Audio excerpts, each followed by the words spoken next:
Once we get signed up, we add our classes and we invite our students. This is probably the big thing that everybody wants to know. What can I do with EdPuzzle at this point? All right, so we want to generate some content. All right, and why are we using EdPuzzle? Why do we want to generate content? Well, EdPuzzle is huge in the current learning environment that we have at my school. We are currently in a hybrid learning, so kids are here Monday and Tuesday in cohort A. Wednesday, everybody's all virtual. And then cohort B is here Thursday and Friday. So front loading some of this information, also doing instructional videos, this is especially huge for you math teachers, which I am as well, to create this content because we do not have the typical 5 days a week to instruct and introduce new concepts and topics.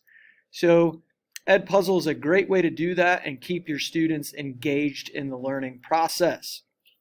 So to create content, we just want to click this content button. Okay.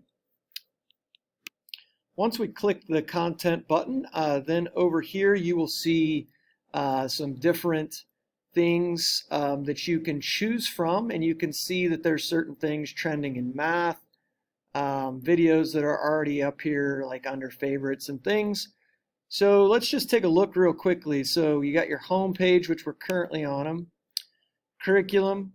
All right, so you can view middle school content in your school.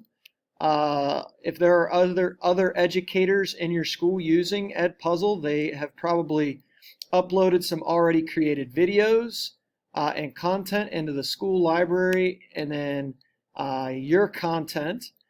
So this isn't my actual school EdPuzzle page, which has a ton of content in it, but this just shows you that this is anything that you have made. Now down here, these are, so you can search EdPuzzle, anybody that's on EdPuzzle, if they make their available videos public, you can search any of these other platforms.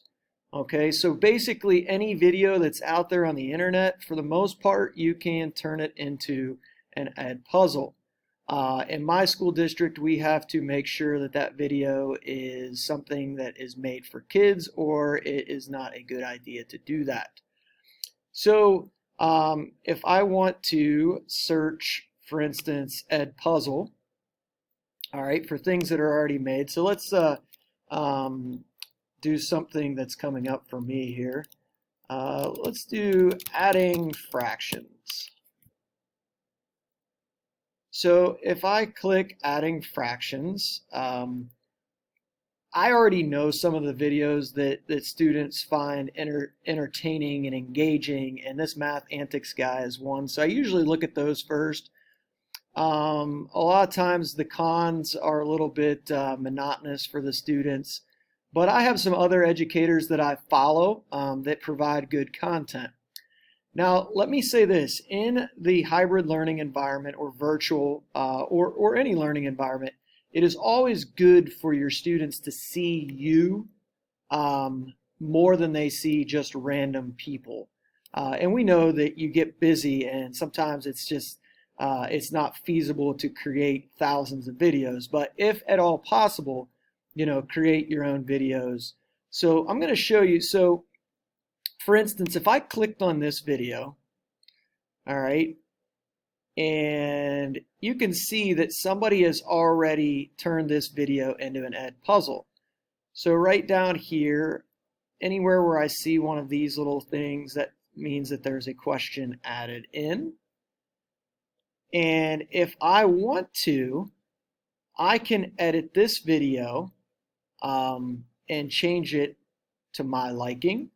And then the cool thing is when you click on one of those videos, it brings up several similar videos that you may want to take a look at. Okay, so if I want to edit this video, all right, I can copy the link to my content, And if I copy the link to my content, I can go back and edit this video. But let me show you one real quickly. So this is a video that I created on vertical angles. All right, you can see I have a stellar 15 views on this. And the cool thing is on EdPuzzle, you can edit straight from YouTube. So if you just click the Edit with EdPuzzle, it will bring up my video.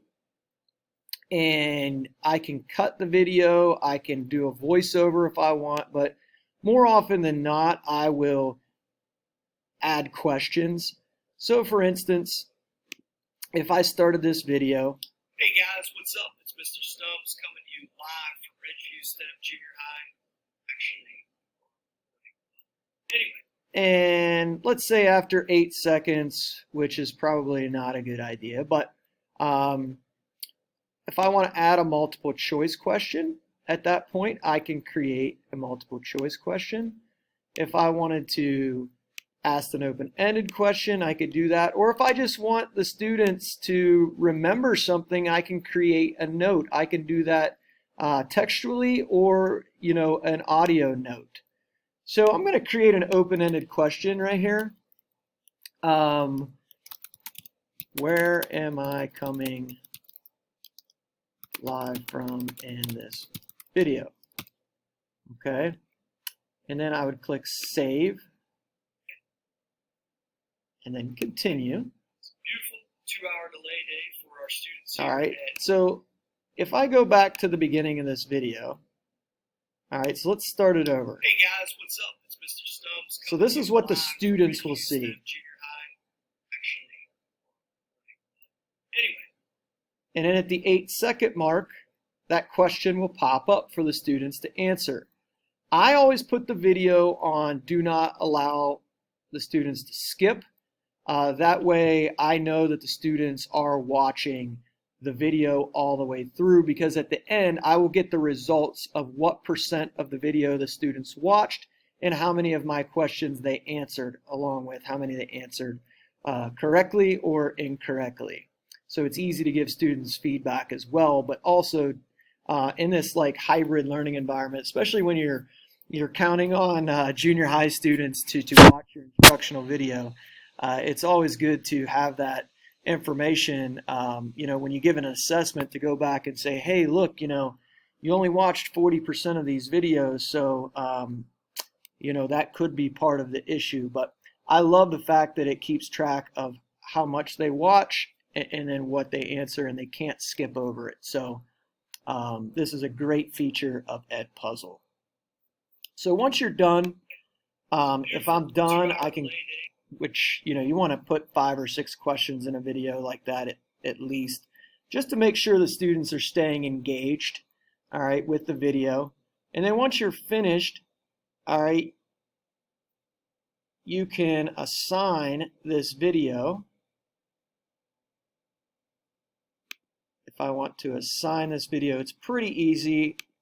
I can assign it to all classes, one class, individual students, and then put a start date and a due date on there as well. And like I said, right here, I always put prevent skipping. That way the students have to watch the video, and if they don't, I know exactly how much they watch. And then just click assign, and that will assign to those students. So let me go ahead and do this. So if I put today as the start date, the 14th, and the end date, let's say I want this watched, whoops, start date today, end date, let's say by 7/11/59. Move me here, and then I click save, and then I assign it. So I can share this assignment, and I can copy the link, or I can share it directly to Google Classroom, or I can choose to go live if I have the students in person, I can choose to go live and do an interactive instructional video, which is a really cool feature that EdPuzzle added last year. So that is a way to quickly create content. Again, I went through this a little bit quickly, but if you ever have any questions, please feel free to reach out to me. I would love to be able to sit down and walk you through how to create good content for your students.